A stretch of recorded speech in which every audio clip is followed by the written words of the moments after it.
అర్థం చేసుకోవాలని నా అభిప్రాయం. రైట్. మనతోటి బీజేపీ సీనియర్ నేత తాడువే రామకృష్ణ గారు వారితో మాట్లాడదాం. రామకృష్ణ గారు, గుడ్ ఈవినింగ్ అండి. కేంద్ర విద్యాశాఖ మంత్రి రాజీనామా వరకు 28 రోజుల పాటు ఢిల్లీలో విద్యార్థులు నిరసన చేశారంటే ఇప్పుడు కేంద్రం తలొగ్గి దిగినట్ట, లేకపోతే విద్యార్థుల యొక్క భవిష్యత్తు కోసం రాజీనామా చేసినట్ట? సార్, ముందుగా ఈ ఛానల్ ఉన్నటువంటి ప్యానలిస్టులందరికీ నా నమస్కారములు. ఏంటంటే సార్, ఇది తలొగ్గినట్టు కాదు సార్. ఎందుకంటే నీట్ పవిత్రతను కాపాడటం కోసం బీజేపీ కట్టుబడి మాకు పార్టీ పదవులు ముఖ్యం కాదు సార్. పదవులు శాశ్వతం కాదు. ప్రజాస్వామ్యంలో గౌరవించే పార్టీ భారతీయ జనతా పార్టీ. తప్పు జరిగితే చర్య తీసుకుంటాం. నీటిలో ఏదైతే జరిగిందో వెంటనే సంస్కరణలు చేసినటువంటి పార్టీ నరేంద్ర మోడీ గారి నాయకత్వంలో జరిగినటువంటి వీళ్ళు ఏదైతే 150 లీకులు జరిగాయి గత ప్రభుత్వాలలో.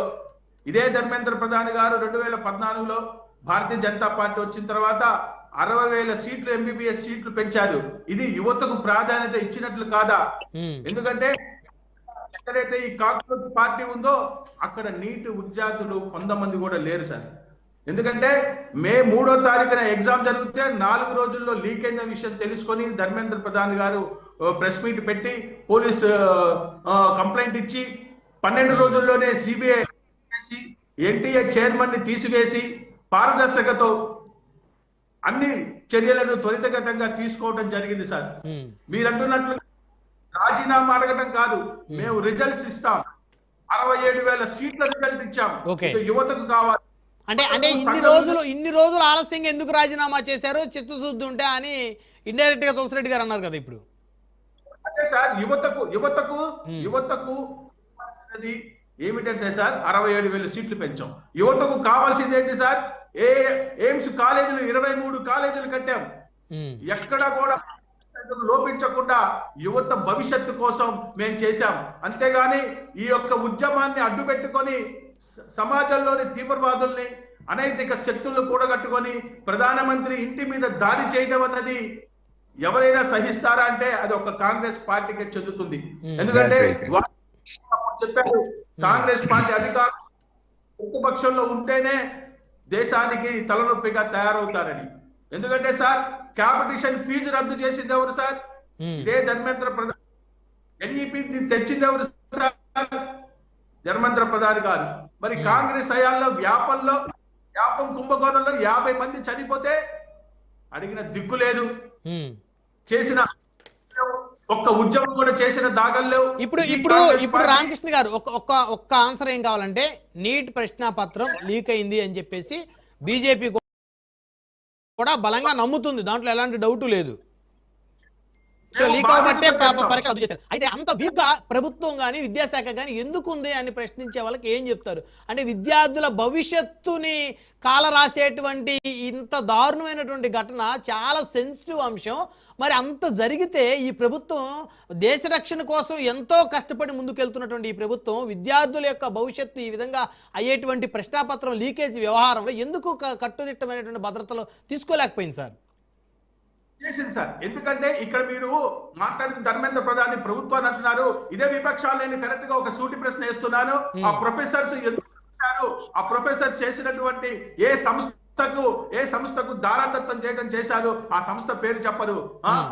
చేసినటువంటి ప్రొఫెసర్ల గురించి మాట్లాడరు. మీకు కావాల్సింది ధర్మేంద్ర ప్రధాన్ చేసింది ఏంటి? యువతకు చేసింది ఏంటి? 60,000 సీట్లు పెంచడం యువతకు చేసిన అన్యాయమా? కాదు కదా. బాధ్యత మేము పారిపోం సార్. బాధ్యత అంటే సమస్యను పరిష్కరించడానికి భారతీయ జనతా పార్టీ ఎప్పుడు కూడా కట్టుబడి ఉంటుంది. అది ధర్మేంద్ర ప్రధాన్ గారు చేశారు. ఎందుకంటే రాజీనామా చేయడం కాదు, సంస్కరణలు తేవాలి. సిబిఐని వేశాం, ఎన్టీఏని రద్దు చేశాం.